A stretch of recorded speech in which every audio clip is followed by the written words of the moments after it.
La pantalla. Ahí estamos. Hoy lo que vamos a ver es un tema que se llama soluciones, que también se le llama disoluciones, porque en realidad lo que se hace es disolver algo, pero desde el punto de vista práctico, para que ustedes se den una idea, es que nosotros ponemos un soluto, algo sólido en general, pero puede ser otro líquido, al que está en menor proporción se le llama soluto, en un volumen o en una cantidad mayor que se le llama solvente. Eso que ustedes hacen o que hacemos los que... Más que Buenas, nada, profe. ¿cómo? No te Buenas, escuchaba. profe. Buenas. Lo que hacemos habitualmente nosotros en los laboratorios y es mezclar soluciones o agregarles agua para diluirlo. Si es un concepto que digamos vulgarmente se lo tiene cuando algo está más concentrado, cuando algo está más diluido, y ustedes lo asocian fácilmente a agregarle agua. Cuando venden esos productos sueltos, muchas veces uno le teme a que, porque como no viene sellado y envasado, uno le agregue, el vendedor le agregue más agua y por lo tanto esté más disuelto. O sea, ¿qué entenderían por eso? Si algo está menos concentrado o más disuelto.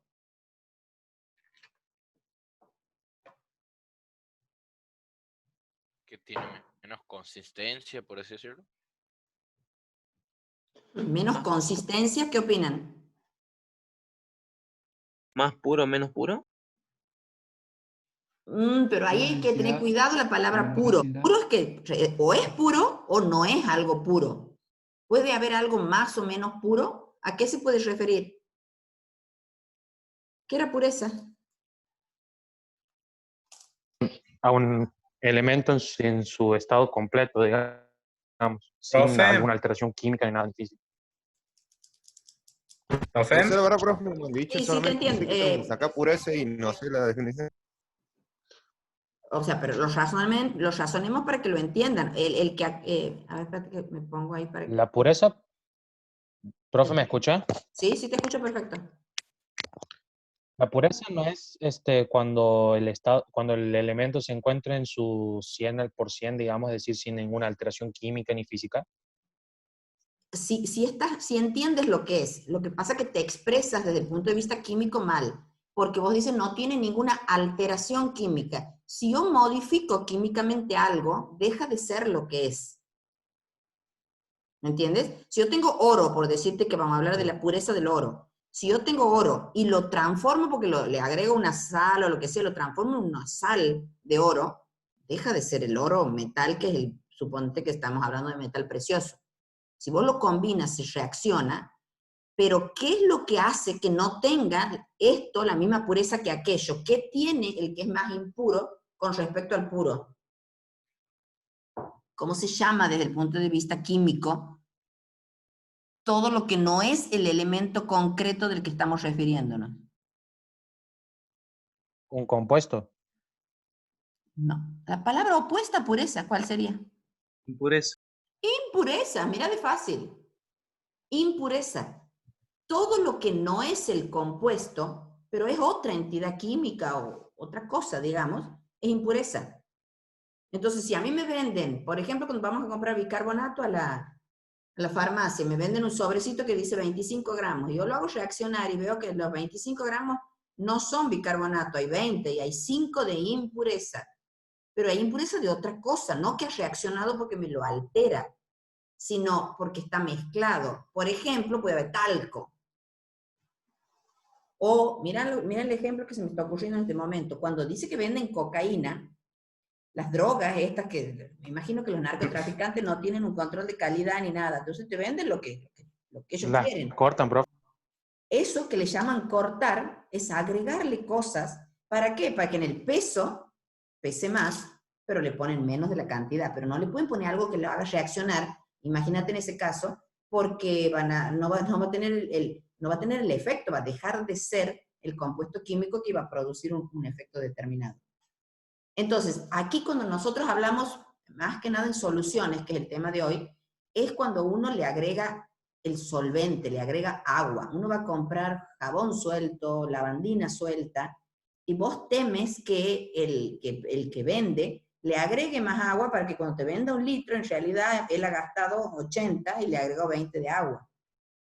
Entonces, en general, cuando hablamos de soluciones, nos tenemos que referir a qué cantidad de soluto tiene esa solución.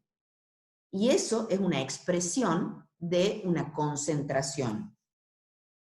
Por ejemplo, si vos tienes, yo tengo una botella o un balde de agua que quepa 1 litro, y yo le pongo 2 pelotitas, cada una pesa 1 gramo de azúcar, de glucosa. Entonces yo te digo, ¿qué concentración tengo en ese balde?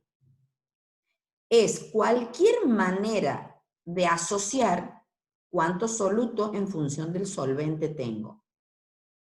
Entonces, si yo les digo, aquí hay un balde que tiene un litro de agua, y aquí tengo otro balde que tiene 2 litros de agua. En el primero pongo 2 pelotitas y en el segundo pongo 4. ¿Cuál es más concentrado? El de 4, ¿Por qué? porque tiene más pelotitas. Tiene 4 pelotitas en 2 litros de agua y el otro tiene 2 en 1 litro. ¿No tendría la misma cantidad? Tienen la Claro. misma concentración, porque es la relación de pelotitas o de solvente o de soluto con respecto al solvente. Porque si yo tengo, imaginemos otro número más grande como para que sea más fácil entender cuando lo divido. Si yo tengo un balde que tiene 1 litro y le pongo 20 pelotitas, y yo mezclo bien y separo en 2 recipientes medio litro cada uno. Si está homogeneizada la muestra, y sin duda me van a ir 10 a uno y 10 a la otra. Porque ahí la concentración es la misma, que es la misma del total del volumen, porque es una relación, es un cociente, es una fracción, donde en la parte superior va a estar la cantidad de soluto y abajo la cantidad de solvente. Esa expresión es una medida de cuán concentrado o diluido está a lo que me estoy refiriendo. Eso es una solución en química, que es muy necesario porque la actividad, la reacción, la capacidad de actuar, suponiendo que sea un producto que tenga una acción determinada, va a ser totalmente distinta de acuerdo a la concentración que tenga. Por ejemplo, la lavandina. Hoy en día se sabe que el virus del coronavirus lo mata la lavandina. ¿Lo mata la lavandina pura? Sí. Pero también rompe la ropa, destiñe y qué sé yo. Entonces lo que se ha tratado es de ver cuál es la dilución mayor, o sea, cuánto más de diluido podríamos utilizar para que el efecto sea el mismo y, por ejemplo, no tenga otros daños como puede ser la de manchar, al salpicar, alterar o arruinar la ropa o la mesada o donde se lo ponga. Entonces, lo que se hace es ir probando concentraciones más diluidas para ver que el efecto no se pierda. Y se ha comprobado, por ejemplo, que con un 5% de la lavandina el efecto sobre las superficies se lo logra. O sea, mata el virus, desinfecta con un 5%. Y con el 5%, primero que se gasta menos, y después que es menos agresivo, menos tóxico, porque no hay desprendimiento de los vapores de cloro, y después que no hace el efecto de desteñir demasiado y por lo tanto alterar. Entonces, ¿qué hemos hecho? Simplemente hemos reducido la proporción de la cantidad de soluto, en este caso sería el hipoclorito de sodio, con respecto al solvente, que es el agua. También puede pasar al revés. Los remedios o determinados compuestos químicos o productos químicos te dicen que tienen una acción, porque se ha comprobado los trabajos de investigación o lo que sea, que tienen una acción a determinadas concentraciones. Entonces yo necesito que, por ejemplo, una crema para los hongos, por dar cualquier ejemplo, unos hongos de los pies, funciona en la medida que haya 4 gramos por litro. Entonces yo puedo preparar 1 litro, pero te puedo dar una fracción pequeña, pero va a mantener esa concentración. Que suele, o sea, pero ¿quién me garantiza a mí de que lo que dice la etiqueta, que es lo que ellos han sacado de los trabajos de publicación de investigaciones científicas, se respete?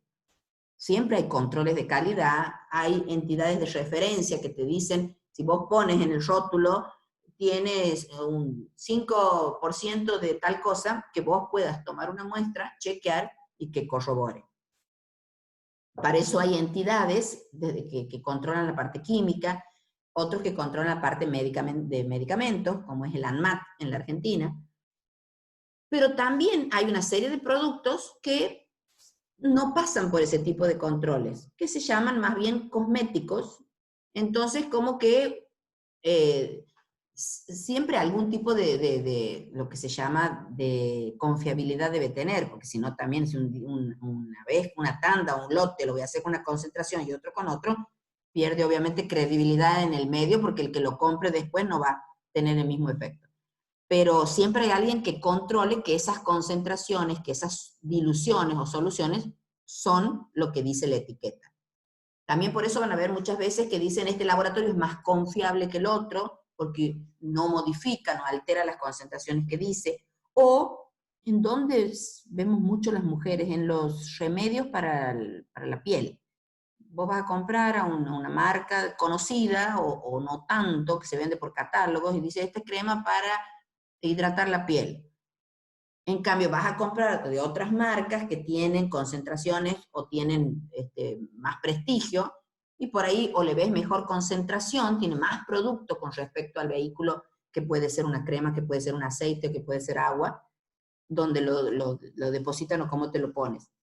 Y por otro lado, una cosa es cuando el producto es cosmetológico y la otra es cuando es farmacéutico. Los laboratorios sí tienen muchísimos más controles porque se supone que son formulaciones para tratamiento. Pero bueno, a lo que queremos llevar es que la idea de lo que es una solución de cualquier tipo la tienen. Es la cantidad de soluto que va a haber por solución.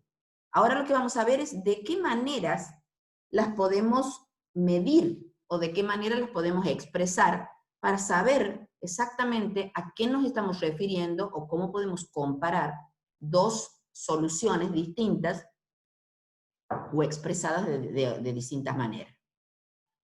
Volvemos a lo que eran los sistemas materiales. ¿Lo están viendo ahí? Sí, ahí veo que se ve.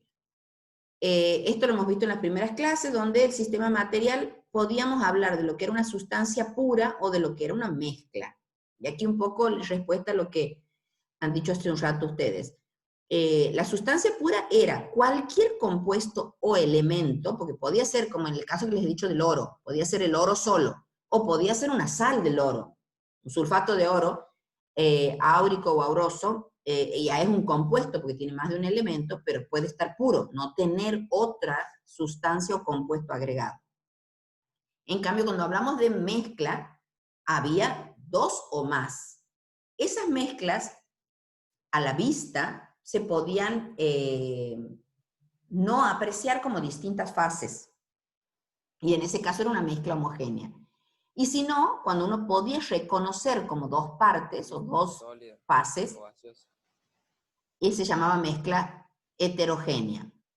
Y están lo que son como intermedias, que es una mezcla coloidal o una suspensión, donde en realidad si uno lo mira al ojo desnudo, puede no ver dos fases, pero por ahí si miras con un microscopio o miras con algún tipo de luz que incida de otra manera, tal vez puedas ver dos fases. Un ejemplo de eso sería, por ejemplo, que no sé si alguna vez les ha pasado cuando miran a través de a determinada hora del día, se puede ver cuando la luz entra por una ventana, cómo se aprecian unos puntitos en el aire, que se llama efecto Tyndall, donde es por el tipo de incidencia de los rayos de luz en una forma oblicua, puede verse cuando hay determinado polvo en el ambiente, uno lo puede apreciar de esa manera. Entonces eso es una suspensión.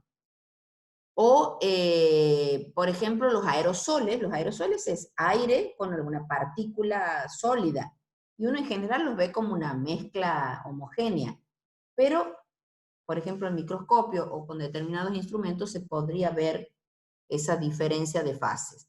O sea que esas que son, digamos, intermedias entre homogénea y heterogénea va a depender del tamaño de la partícula para saber exactamente si nos estamos refiriendo a una suspensión o a una mezcla coloidal.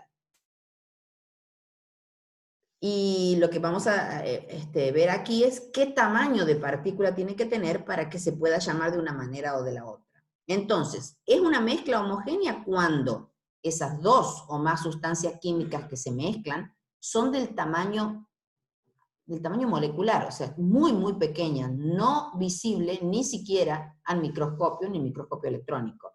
O sea que el tamaño de las partículas es menor que 10 a la menos 9. Acuérdense en la notación científica que el número que está expresado a la 9, o sea, el número que está arriba, la exponencial, es el número de ceros a la izquierda que va a tener. 10 a la menos 9. Aquí veo que tiene doble signo negativo, ¿no? Eso es un error. Es uno solo. A la 10 a la menos 9. Cuando es menor a ese tamaño, es una mezcla homogénea. No podríamos diferenciar dos partículas ni siquiera con un microscopio de alta resolución. En cambio, cuando ese tamaño de partículas está entre 10 a la 7, a la menos 7 y 10 a la menos 9, imagínense lo chiquito que es, ahí hablamos de una mezcla coloidal. Y una mezcla coloidal, por ejemplo, es la clara del huevo, donde tenemos una serie de proteínas, pero no las podemos apreciar con la vista. Cuando esas partículas son un poquito más grandes, y es alrededor de 10 a la menos 7, ahí ya estamos hablando de una suspensión. ¿Qué componentes tenemos en una solución o en una disolución? El soluto y el disolvente o solvente. Acuérdense que siempre hay uno en menor proporción. Normalmente las soluciones son mucha diferencia de proporción, pero puede ser pareja. Entonces, ¿a quién le vamos a llamar soluto? Al que se encuentra en menor proporción, y solvente o disolvente al que se encuentra en mayor proporción. Entonces las podemos clasificar a estas soluciones, una por el número de componentes, si tiene 2, 3, etc. El estado físico que tengan tanto el soluto como el solvente. La proporción en que se encuentren esos componentes o el carácter molecular que tengan esos componentes. Y veamos. Por ejemplo, si tenemos dos componentes binarias, ternarias, ese no tiene ningún inconveniente de entender. Con respecto al estado físico, miren esto, capaz que por ahí nunca se han puesto a pensar qué estado tiene cada uno de los componentes de una solución. El aire. En el aire, ¿qué componentes hemos dicho que tiene? Hay por lo menos 2 Oxígeno. gaseosos. A ver, díganme qué componentes tiene el aire que respiramos. Y en parte, digamos, tiene oxígeno 2, después tiene algunas partículas de dióxido de carbono y de otros gases que se desprenden, por ejemplo, de los autos y demás. Sí, eso ya serían contaminantes. Ahora imagínate que vamos a la montaña, 100 metros arriba, puro el aire. ¿De qué está formado? De oxígeno. Oxígeno. Bien, ¿qué más? Oxígeno 2, nada más. ¿Qué es el CO2? Ya podemos decirlo con el nombre, ¿no? Es el dióxido de carbono, O2 es. CO2. O2 es oxígeno. Por eso, CO2 es dióxido de carbono y O2 es oxígeno. Pero la composición del aire, el que está en mayor proporción, no lo han dicho. Nitrógeno. ¿Cuál? Nitrógeno. Nitrógeno, perfecto. Aunque ustedes no Qué crean, genio. mayor proporción del aire es nitrógeno. Pero no nos sirve a nosotros para respirar, es más, es tóxico para nosotros. Como nitrógeno desde otro punto, de otro formato, ¿no? No como gas. Pero el que utilizamos es el oxígeno, el que desprendemos es el dióxido de carbono, pero la proporción que tiene el nitrógeno en el aire es alta. Entonces, es un ejemplo de soluto y solvente, digamos, es un ejemplo de una solución, dos gases. En el caso del aire, probablemente el disolvente sería el nitrógeno, si uno tuviese que hablar por las proporciones. Pero también va a depender del tipo de aire y el lugar donde se encuentre. Acuérdense que la clorofila, que la fotosíntesis que hacen las plantas para fabricar la glucosa, utilizan el dióxido de carbono, el aire y el agua para fabricar. Y lo que liberan en el proceso final es oxígeno, que es el que nos sirve a nosotros para poder respirar y mejorar la calidad del aire. El ejemplo que sigue, niebla. Tiene solvente, un solvente gas y un soluto líquido. ¿Cómo está formada la niebla? Por diferencia de temperatura. No, ¿cómo se Formada por agua agua, y oxígeno. H2O y O2. agua y distintos. De nuevo es el aire, nitrógeno u oxígeno o dióxido de carbono, dependiendo del lugar donde se encuentre. Pero el líquido es agua. La niebla es justamente es agua condensada. Está a veces por diferencia de presión, mucho más bajo y parte del aire. El humo. ¿Qué gas? CO2. Dióxido de carbono. Claro, que fíjate que cuando nos refiramos al aire, podríamos uno incluso decir que es el mismo aire, que es una mezcla de una proporción estable de oxígeno y de nitrógeno. ¿Y el sólido en el humo? Ahí sí es parecido a lo que acaba de decir uno de los compañeros.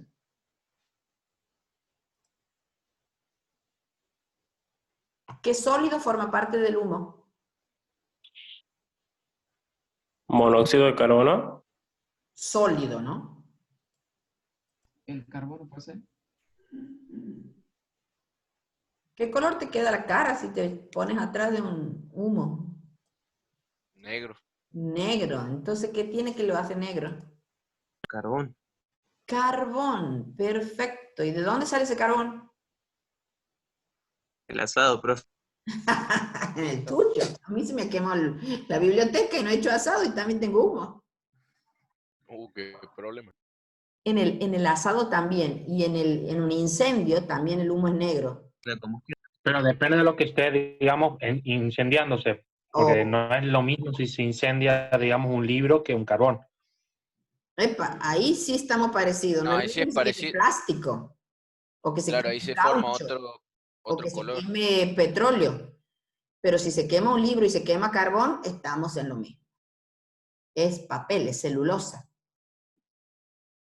El carbón como carbón no deja de ser un estadio intermedio de la combustión de la corteza de un árbol o de la madera, que es lo mismo que el papel, que es celulosa.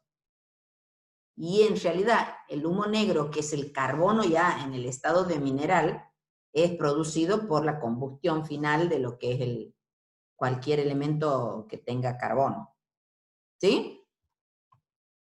En cambio, no es lo mismo quemar petróleo, quemar plástico. Bueno, en el caso de los plásticos es un horror porque como son todos productos artificiales hechos por el hombre, en general son polímeros y son orgánicos, son mucho más contaminantes porque no tienen una capacidad de ser reciclado ni por un animal ni por un proceso natural, sino que lo ha hecho el hombre y ustedes habrán visto más de una vez lo difícil que es que una bolsita de plástico que se tira al mar o los recipientes sufra el proceso natural de transformación para que vuelva a ser los componentes orgánicos de los que forma parte. Porque para eso se necesitan bacterias o una degradación natural del ambiente que no la tienen. Y dura muchos años. Muchísimos años, muchísimos. Y con el consecuente deterioro del ecosistema donde se encuentra. Bueno, otro ejemplo que va a depender del estado físico del soluto y solvente es cuando hablamos del dióxido de carbono en agua. ¿Qué es el dióxido de carbono cuando lo diluimos? Ahora podemos repasar nomenclatura. Si al dióxido de carbono le agregábamos agua, ¿qué se formaba? A un óxido ácido o anhídrido le agregábamos agua, ¿qué formaba? Una sal. No. Un hidroácido, profe. La sal era un hidróxido más un ácido. Hidróxido. No, el hidróxido era un Un óxido. hidrácido. ¿El qué? Un hidrácido. No, o sea, hidrácido es otro compuesto, pero no tiene oxígeno. Aquí partimos de un dióxido de óxido, o sea, tiene dos oxígenos. El compuesto que se forma le falta Ácido. uno, nombro todos. Un ácido. Un ácido. Si partimos del dióxido de carbono, ¿qué ácido formamos? Carbono con valencia 4. ¿Qué ácido formamos? Carbónico. Ácido carbónico. Y el ácido carbónico, cuando lo disolvemos en agua, se forma una sal ácida. Entonces, un bicarbonato o un carbonato ácido. ¿Qué es el bicarbonato? O el carbonato ácido. En el agua. Es el gas de las gaseosas. Cada vez que se hace una bebida que se llama una bebida gasificada, también un sinónimo es decirle una bebida carbonatada, porque lo que se hace es agregarle ácido carbónico, que en la combinación con el agua se forma bicarbonato. Y es ese bicarbonato de la sal que se forma en el agua dependiendo de la composición que tenga. Pero todas las gaseosas, la cerveza, los vinos espumantes, todo lo que tenga gas, es bicarbonato, es dióxido de carbono puesto en el agua, que en el momento de abrir va a tender a salir y por eso hace las burbujitas. Es gas puesto en el líquido. Otro ejemplo, petróleo. El petróleo es una serie de compuestos todos orgánicos que están en distinta proporción. La mezcla se llama petróleo. Pero bueno, va a depender de quién esté en mayor proporción para considerarlo solvente o soluto. Ejemplo de agua con azúcar. ¿Qué solución o solvente o disolución forman con agua y azúcar? ¿Caramelo? El caramelo. ¿Calienta? Pero hablamos de líquido, ¿no? Ah, Jarabe. un jarabe, perfecto. Un jarabe. Agua De dulce. distintas concentraciones de acuerdo a la cantidad de sólido que puede ser el azúcar que le pongan. O, ¿sabes cuál es otro? Es una solución de azúcar con agua. Los juguitos esos que se compran en sobrecitos. Entonces, esa solución, Piedra. uno, digamos, en el sobrecito dice un sobre para 1 litro. Y hay gente que le debe resultar muy dulce o poco saborizado y le pone más o le pone menos. Entonces la proporción del sobrecito en la cantidad de solvente va a ser distinta. El fabricante le indica, sugerido en ese caso, 1, pero va a estar más disuelto o menos disuelto de acuerdo a la cantidad de solvente que se le ponga. El fin de 2 son 2 litros. Si le pones 2 litros, ahora va a tener jugo a, ¿cómo se llama? Decía mi abuela, como agua de paraguas, de tan diluido.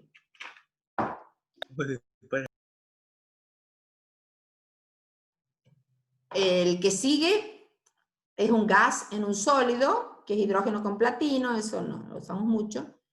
Esto, un líquido y un sólido, mercurio y cobre. O sea, se pueden hacer combinaciones, en este caso son 2 tipos de metales, para obtener situaciones o compuestos que tengan una característica especial que uno la quiera para algo. Por ejemplo, todas ellas se llaman aleaciones. Cuando es un sólido con otro sólido, se llaman aleaciones. Las aleaciones en estos últimos años de la industria de todo tipo, ¿no? No solo la industria,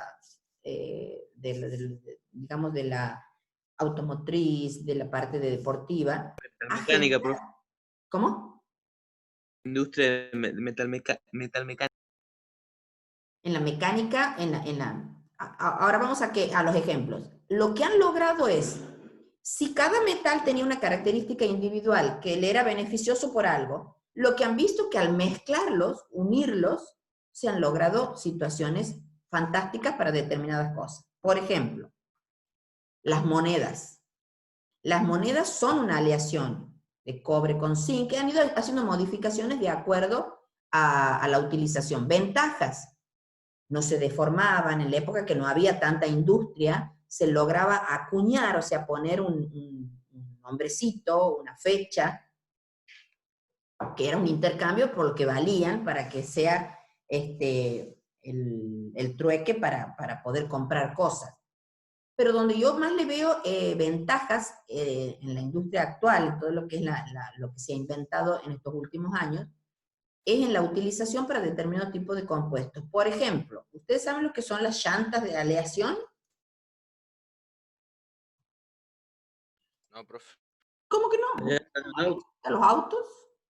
O sea, sé que son las que usan los autos, digamos, pero no sé qué están compuestos. ¿En qué Sé que parte es del aluminio con auto? algo más. ¿En qué parte del auto se usan las llantas? La rueda. Rueda. ¿En la rueda? ¿En la qué parte de la rueda? En el centro. En el centro, No, que es el no, lugar donde va el eje, que es donde hace la fricción, porque la goma es la que da en el suelo, ¿que no? En cambio, la llanta, que es la que sujeta los ejes, por lo tanto, es la que le lleva al motor para darle la velocidad. A usted le gustan más los autos que a nosotros, profe. No, no, yo lo entiendo desde el punto de vista químico, del otro no lo sé tanto. Pero lo que sí han logrado, lo que le llaman llantas de aleación, es que a determinada velocidad del auto se calentaba por la fricción de los ejes con el lugar donde iba sostenida la rueda. Entonces lo que han visto es que si le mezclaban con magnesio, o sea, distintos tipos de combinaciones, no subía tanto la temperatura. Entonces, para lograr mayor velocidad, debían tener este tipo de aleaciones, porque si no se te incendiaba el auto. Ese ha sido uno de los objetivos. Otro, muy utilizado, es por ejemplo, el hockey. ¿Alguien jugó al hockey alguna vez? Antes los palos de hockey eran solamente de madera. Después empezó a utilizar fibra de vidrio. ¿Cuál sería la ventaja de la fibra de vidrio? ¿Más liviana? Mucho más liviana. Y lo que hoy he visto que hacen es una Es de aleación fibra de carbono. con carbono, exactamente. La fibra de carbono lo que ha hecho es darle más dureza sin aumentar el peso. O sea, Hasta las bicis, profe, las han hecho de fibra de carbono ya. Y tienen a, mucho mejor rendimiento y La pesan bici. menos de 5 kilos. a los cuadros, ¿verdad? Al cuadro de la Profesionales, claro. bicicleta. La bici Levanta para con... Sí, profesionales. Sí, profe. Hasta incluso a las llantas, a todo. Ah, mira vos. Todo el objetivo es combinar elementos, en este caso son todos sólidos, sólido con sólido, para obtener ventajas. ¿Y cuál es la manera en que una aleación puede unirse al otro sin que, vos imagínate que quieres pegar dos plastilinas y se le va a notar la unión porque son dos compuestos distintos? ¿Qué han logrado con las aleaciones bien hechas? Es que se le meta como en el medio. Acuérdense que cuando hemos visto al comienzo, las estructuras de los sólidos eran como muy acomodados, los núcleos de los átomos, quedan como una red con espacios, con huecos.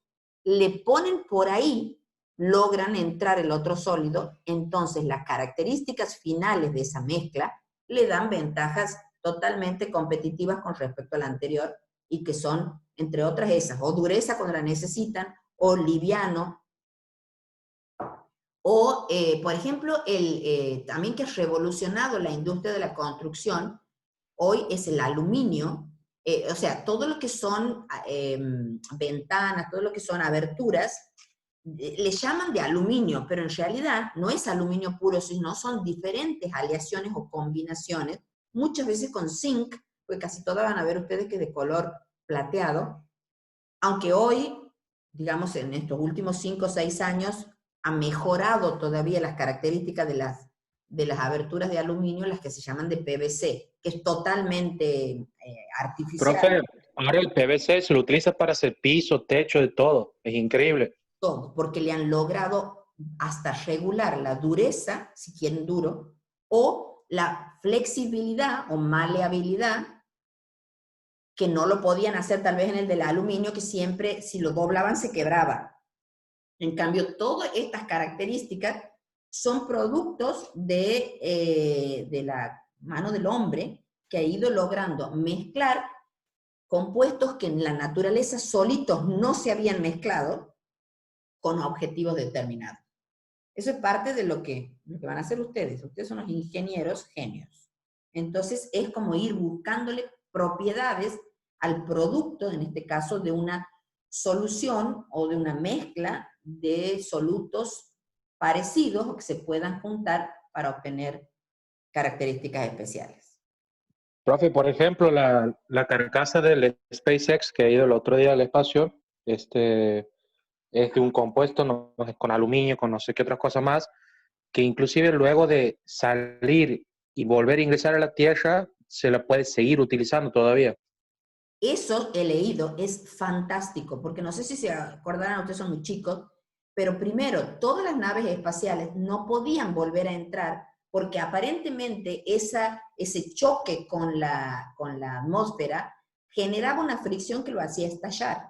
Entonces siempre han tenido el gran inconveniente de cómo hacían para reducir la velocidad, para que el momento de atravesar la atmósfera, ese proceso de posible de estallar, que estalle, no suceda. O lo otro era tomar tanta velocidad que no se queme. No sé si se acuerdan en el año, o lo habrán leído alguna vez, en el año 90, creo que ha sido 91, que fue la última nave espacial tripulada que se mandó al espacio, estalló apenas salido.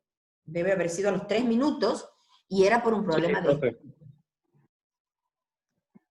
Pero había sido porque un caño había estado mal instalado, una cosa así, el calor lo ha terminado como que de soltar y voló todo.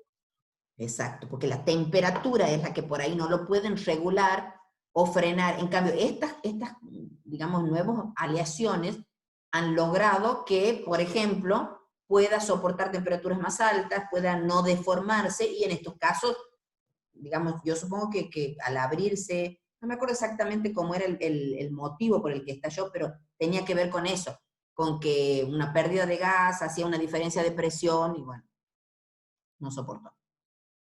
Pero bueno, el hombre, con su inteligencia, ha sido capaz de ir modificando para superar incluso las características de la misma naturaleza. Bueno, entonces, y después, eso hemos dicho con respecto a qué estado físico tiene cada uno de los componentes de una solución. Y este es con respecto a las proporciones que tiene la solución. Le vamos a llamar diluidas o muy diluidas cuando tengan poca cantidad de soluto. Concentradas cuando tienen mucha cantidad de soluto.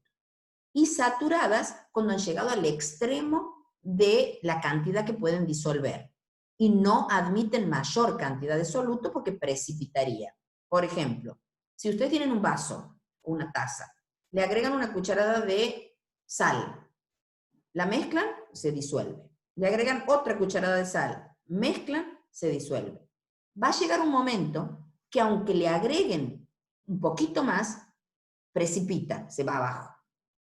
Revuelven con fuerza, baten, no se disuelve más, porque ha superado la capacidad de disolución de ese solvente a ese soluto. Esa solución que ha logrado su máximo se llama solución saturada.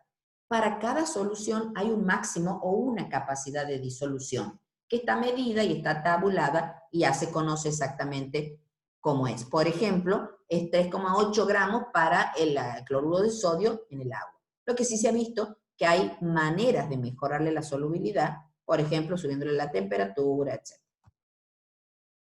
Miren, aquí hay un dibujito como para que ustedes vean lo claro que es cuando uno le pone más cantidad de soluto.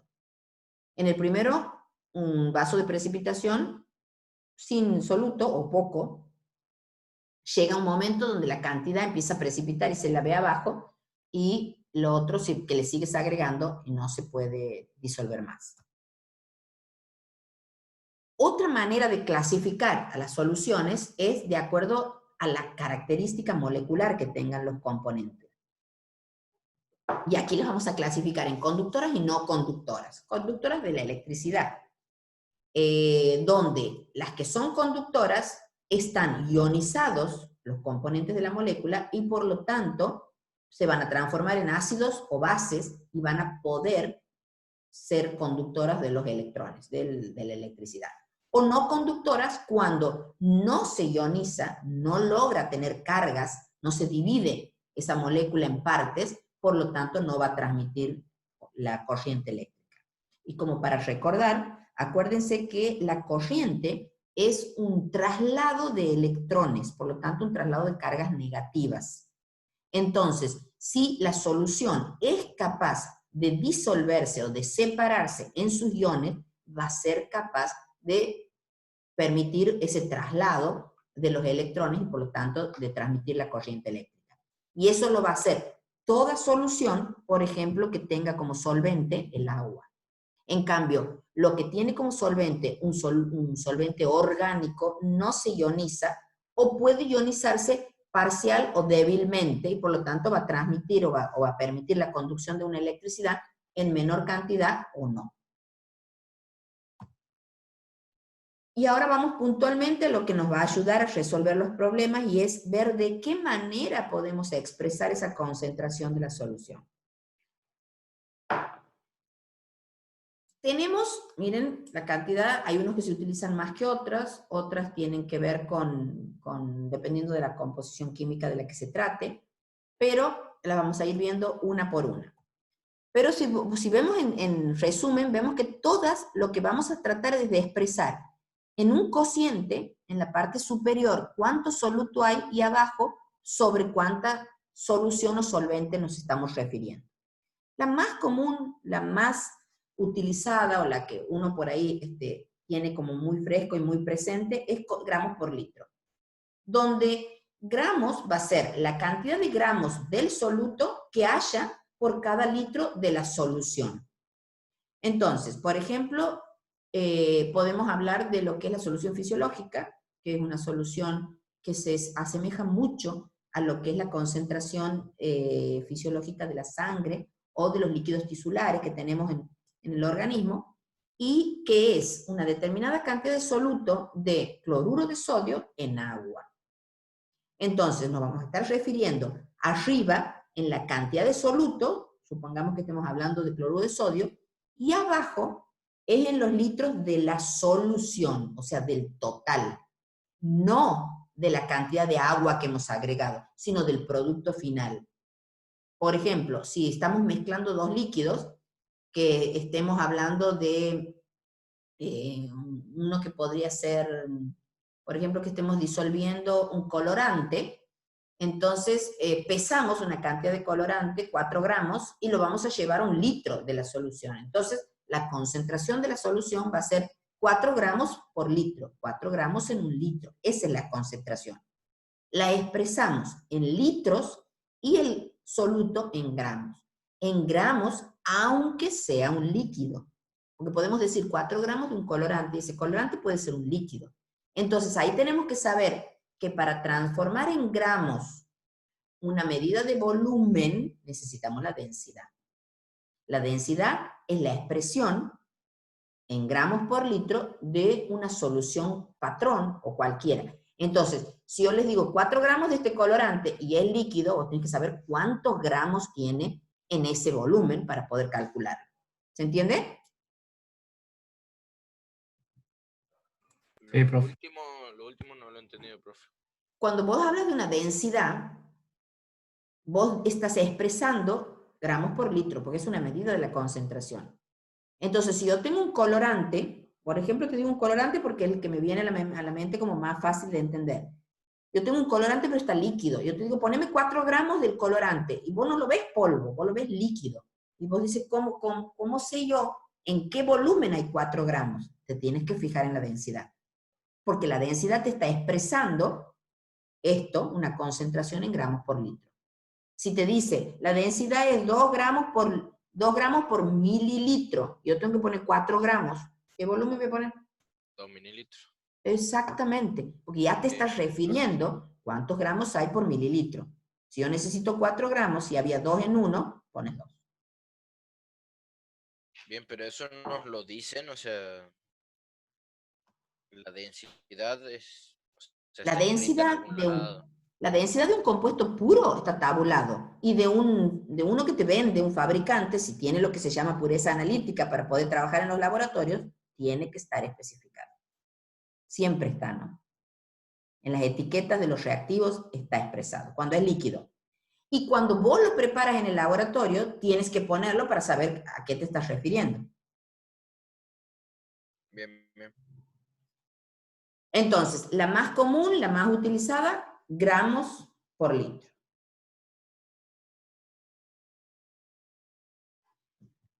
La que sigue.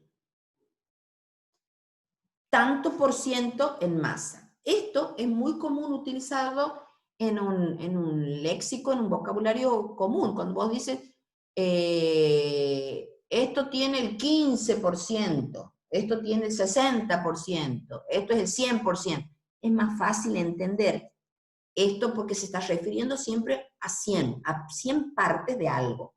Cuando hablamos de concentración, vamos a hablar de masa del soluto, donde en la parte inferior va a ser la suma del soluto más el disolvente expresado en gramos multiplicado por 100. Lo que aquí vamos a ver, y eso ténganlo presente, es siempre un cociente, una división. Allá hay una raya, hay una arriba y hay una abajo. En la parte de arriba va a ir siempre el soluto, el que está en menor proporción. Y abajo va a ir o la solución entera o el solvente, dependiendo del tipo de unidad o de forma como nos estemos refiriendo. Cuando hablamos de por ciento, en la parte inferior va la masa total de la solución, que está dado por la suma del soluto más el solvente. Y para volver a refrescar con la anterior, también en gramos por litro, estamos hablando de volumen, en litros, de la solución entera, pero en litros. En cambio aquí, en porcentaje en masa, estamos hablando en gramos, en masa, en peso de la solución, por lo tanto de la suma de ambos, soluto más solvente. ¿Sí? Multiplicado por 100, le vamos a obtener esta concentración expresada en por ciento. También podemos expresar en porcentual, pero de volumen. Y en ese caso es la misma fórmula. Más arriba, solo que abajo va volumen de la solución. Y aquí se va a llamar porcentaje masa en volumen. El anterior se llamaba porcentaje masa en masa. Masa en volumen, cuando tenemos volumen en la parte inferior. Molaridad. Molaridad es una expresión desde el punto de vista químico muy comúnmente usada y es una expresión donde en la parte superior va a ir los moles. Moles con respecto a un litro. Molaridad, como su nombre lo indica, moles por litro. Como moles sabemos que es los gramos dividido del soluto dividido el solvente sobre su peso molecular, podemos como reemplazar este N y también nos va a quedar la masa del soluto sobre el peso molecular del soluto por el volumen. Es otra manera de expresar la concentración. Esta es de las más usadas en química. Hay otra que se llama molalidad, donde la diferencia está nada más que en la segunda L. Vuelvo para atrás para que vean que este era molaridad, porque es moles. En cambio, molalidad, la diferencia es que en el denominador es masa del solvente, masa, pero solo del solvente. Vuelvo atrás para que comparemos de nuevo. En este era moles, pero sobre el volumen de la solución. Y no expresado de cualquier manera, sino en litros. Y que podíamos reemplazar este N como este cociente. Entonces, molalidad se expresa con una M minúscula, la otra en una M mayúscula.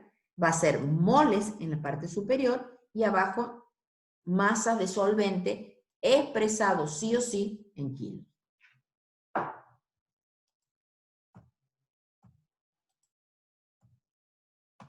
Este es otra manera de expresar la concentración y es una fracción molar. Esta fracción molar lo que no, se escribe con una X y nos va a estar dando el número de moles del soluto sobre el número total de la suma de soluto más el disolvente.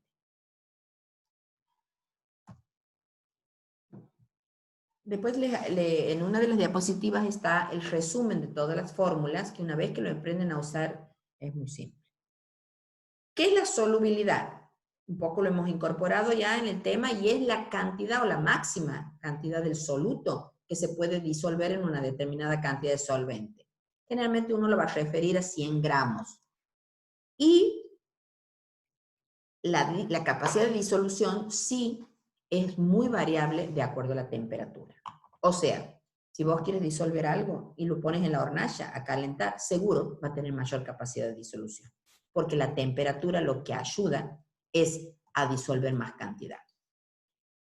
Aquí volvemos a hacer un pequeño resumen de las expresiones que son más parecidas, que es molaridad, molalidad y fracción molar. ¿Por qué son parecidas? Porque en los tres casos, en el numerador, estamos hablando de moles, de un mol. Pero en el primer caso, un mol, molalidad, es en 1 kilo del solvente.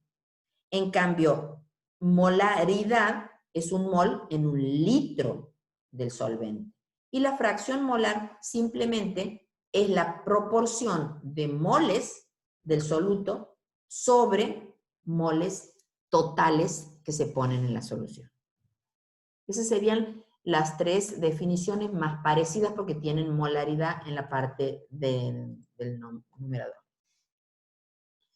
Ahora vamos a ver una serie de conceptos que en la química son muy importantes para que entiendan también algún tipo de ideas o de problemas cuando se presenten. ¿Qué es la presión del vapor de un líquido? Imaginemos un vaso donde tenemos una determinada cantidad de agua. Siempre, ustedes si ponen un vaso en un patio durante toda la noche o durante una semana, ustedes van a ver que se evapora, se va perdiendo. ¿Por qué sucede esto? Porque si uno lo deja, en el transcurso del tiempo, las moléculas que están en la superficie van tratando de salir de ese medio.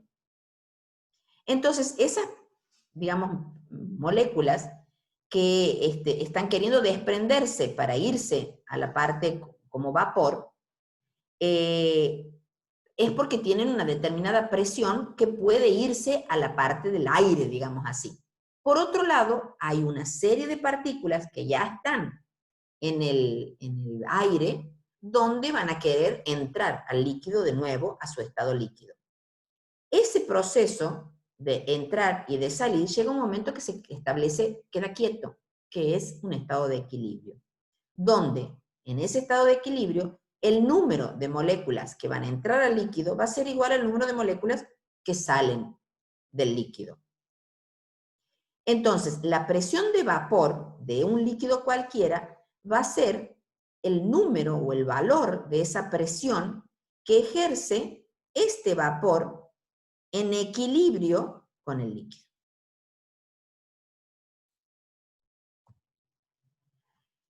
Esto nos sirve para poder incorporarnos en este término, en estas propiedades que se llaman propiedades coligativas. Son propiedades que tienen todas las materias, todo tipo de materias, y que le dan características propias, como por ejemplo, no van a depender, estas propiedades coligativas de cualquier tipo de solución, no van a depender de qué tipo de soluto sea, sino simplemente de la cantidad de soluto a la que tengamos adentro, no de su identidad. Y lo que se ha visto que hay, las propiedades coligativas, unas características que les son únicas y particulares. Una, disminución de la presión del vapor. 2, aumento de la temperatura de ebullición. 3, disminución de la temperatura de fusión. Y lo otro es un cambio en la presión osmótica, que es esa presión que evita o detiene el flujo del disolvente a través de cualquier membrana que sea semipermeable. Ahora la vemos en detalle cada uno. Ahí parece difícil, pero no es. ¿Qué es el descenso de la presión del vapor? Nosotros si tenemos una olla con agua, le tomamos la temperatura hasta que empiece a hervir y hierve a 100 grados. nosotros seguimos, ponemos el fuego despacito, está hirviendo a 100 grados. Le ponemos el fuego inmensamente fuerte, así una llamarada, hierve a 100 grados. ¿Qué pasa si nosotros a esa olla le agregamos un soluto, no cualquier soluto, tiene que ser un soluto no volátil, a ese solvente puro? La presión del vapor va a disminuir. ¿Qué era la presión del vapor? Era la fuerza con que las moléculas de adentro de la sustancia o del líquido ejercen para irse a la superficie, que se van a oponer con la presión atmosférica, que es la que hace como un efecto de fuerza hacia adentro, que no le permite escaparse. Esa presión del vapor, que es la fuerza para salir, y que se está oponiendo a la fuerza de la presión atmosférica para que no se escape, es lo que se llama la presión de vapor.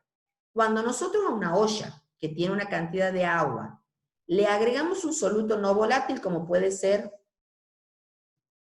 azúcar, como puede ser sal, la presión esa de vapor va a disminuir. O sea, la presión con la fuerza que va a ejercer la molécula de salirse va a reducirse con respecto a la que hubiera sucedido si ese soluto, agua, estaba en estado puro. Hay un descenso de la presión del vapor. Lo otro es el descenso crioscópico. En el caso del descenso crioscópico es lo mismo, pero es con respecto al punto de congelación. Volvamos al ejemplo del agua. Si nosotros tenemos el agua, le bajamos la temperatura, le bajamos. Cuando llega a 0 grados, se transforma en hielo. Hasta que no se transforma todo en hielo, la temperatura está constante, porque eso es un cambio de estado, ¿verdad? Ahora, si a ese hielo lo empezamos a calentar, se va a transformar en agua, ¿verdad? ¿A qué temperatura? 0 grados. Si se le agrega un soluto no volátil a cualquiera de estos solventes puros, como puede ser el agua, el punto de congelación disminuye. ¿Qué quiere decir eso? Si el punto de congelación era 0 grados y le agregamos un soluto volátil, el punto de congelación va a ser ligeramente más bajo. Puede ser -1 o -2. ¿Saben dónde esto lo entienden ustedes fácil y lo tienen que haber visto? Cuando uno pone una barra de hielo para enfriar, ustedes habrán escuchado más de una vez que conviene echarle sal. La sal es un soluto no volátil que puesta sobre el hielo, que es un solvente puro, le disminuye el punto de congelación. O sea, va a hacer que demore más en derretirse. ¿Alguna vez habían escuchado que agregándole sal el hielo dura más? Profe. Algo así había escuchado. Sí, profe, cuando ponemos la latita de cerveza en agua con hielo y sal. Cuando más lo usan esto es cuando uno dice quiere congelar mucha bebida, lo pone en una barra de hielo, en un cuentón, en una lata, o en lo que sea, le agrega sal al hielo, demora más en descongelarse.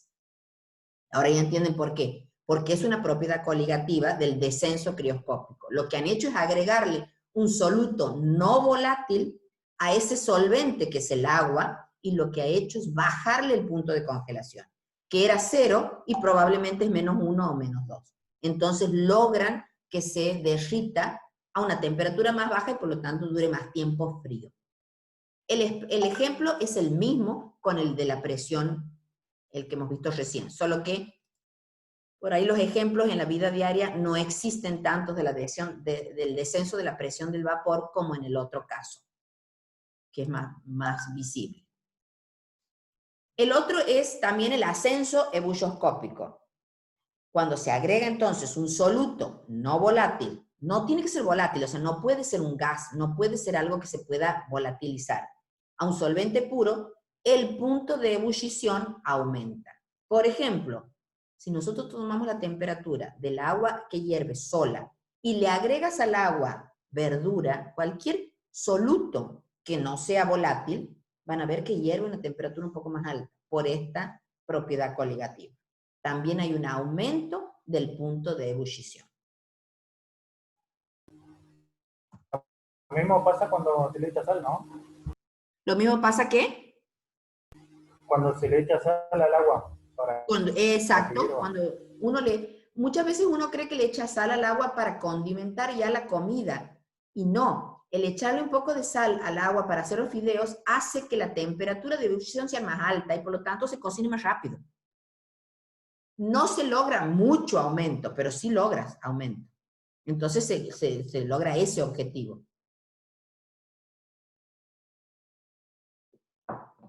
Después este es otro concepto que tienen que tener claro, y es ¿qué es la presión osmótica? Esto es muy interesante. O sea, en esta materia ustedes van a ver que hay mucho contenido, mucha teoría, que ustedes la tienen que incorporar más que nada como si fuese un proceso culturalmente. O sea, no queda bien que un ingeniero no sepa, por ejemplo, qué es la presión osmótica de algo, o qué es lo que ustedes deben haber escuchado más de una vez que aquí en Santiago del Estero, la purificación del agua para consumo de red, aquí digamos, en la capital tenemos una red urbana que lo hace EDS, pero en el interior hay muchos pueblos donde el agua para consumo se la hace a través de cooperativas y el proceso es lo que se llama ósmosis inversa. Y eso es lo que les voy a explicar ahora. Imaginemos en este cuadrito como dos compartimentos, donde tenemos agua pura de un lado y tenemos, o al revés, digamos, tenemos una mezcla de una disolución, agua con sal, imaginemos, aquí donde dice una solución. Y lo que nos separa estos dos compartimentos es una membrana. Supongamos que esta solución tiene una sal de magnesio, de calcio, que es lo que tiene como composición las napas freáticas nuestras, muchas sales. Pero nosotros para el consumo, para considerar agua potable, necesitamos que no tenga, o la cantidad tiene que ser muy bajita.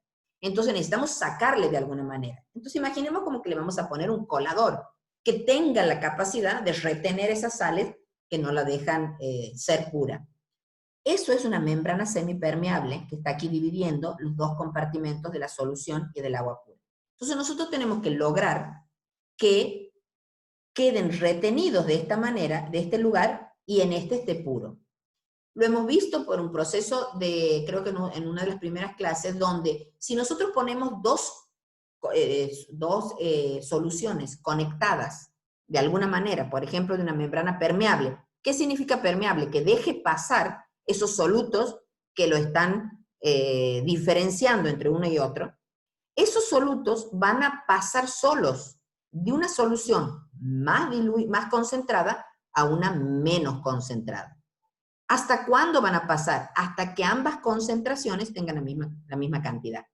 Entonces, si yo tengo agua pura aquí y tengo una solución con 4 gramos por litro, esos 4 gramos van a tender a pasar, siempre que la membrana sea permeable a eso que la está formando a la solución, hasta que en ambas concentraciones tengamos la misma cantidad. Eso es lo que es abandonado un sistema solo, va a lograr pasar desde la más concentrada hacia la más diluida. Esa fuerza con la que pasa solito desde una concentración mayor a menor es lo que se llama la presión osmótica. Ahora, si yo tuviese un aparato como el que está dibujado aquí, donde tengo agua pura y aquí tengo una dilución cualquiera, y esta membrana es semipermeable solo al agua, el agua va a tender a pasar desde el agua pura hasta el agua concentrada para tratar de diluirla, porque lo que va a querer es lograr que las dos concentraciones sean iguales. Si yo tengo un pistón o algo que me pueda permitir medir cuánto es el volumen de agua que va entrando, yo por diferencia de altura voy a poder saber cuál es la presión osmótica de este tipo de dispositivo que he generado. Eso es lo que sucedería pasando el agua pura hacia la que tiene concentración para diluirla. Esto es la presión osmótica.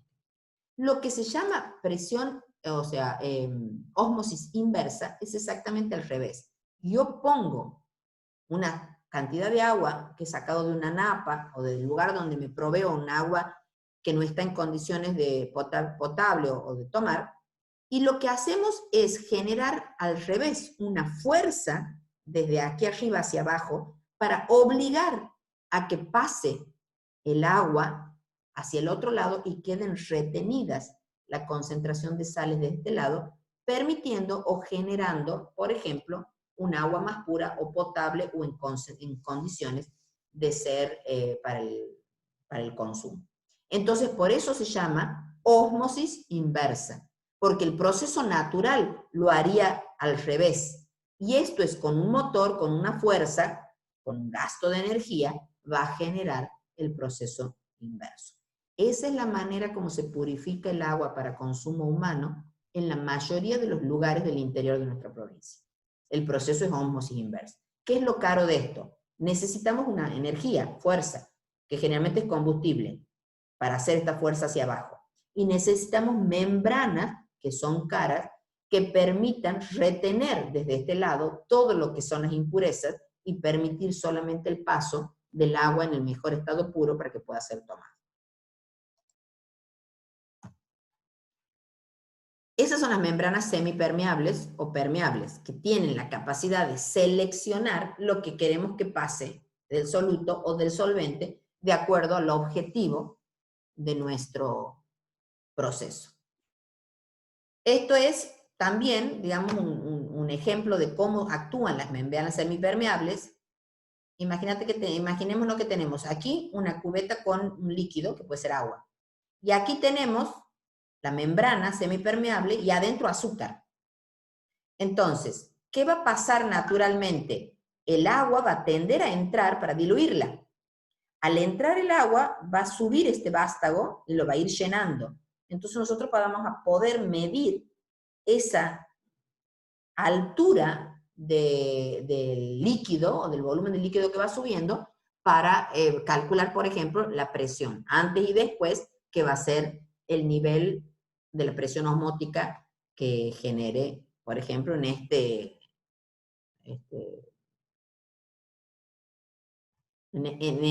esta como prueba de laboratorio que hemos hecho para poder medirlo, que sería la presión oncótica o la presión osmótica del agua con respecto al azúcar.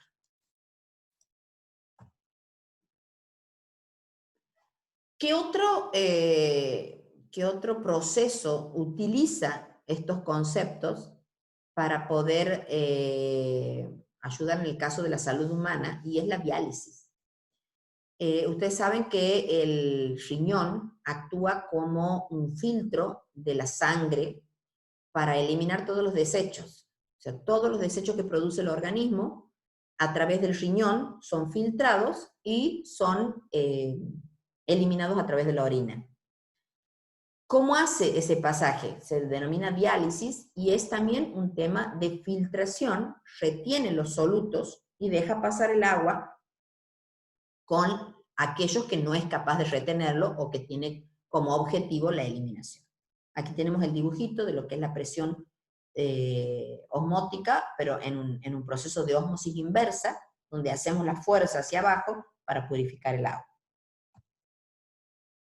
Y aquí estaría de nuevo otro dibujito, por si no les había quedado claro, de cómo es la presión osmótica, que es la fuerza normal de un disolvente de tratar de entrar a diluir una solución concentrada para poder llegar a esa concentración igual en ambos lados, y esa diferencia de presión es la que se llama presión osmótica.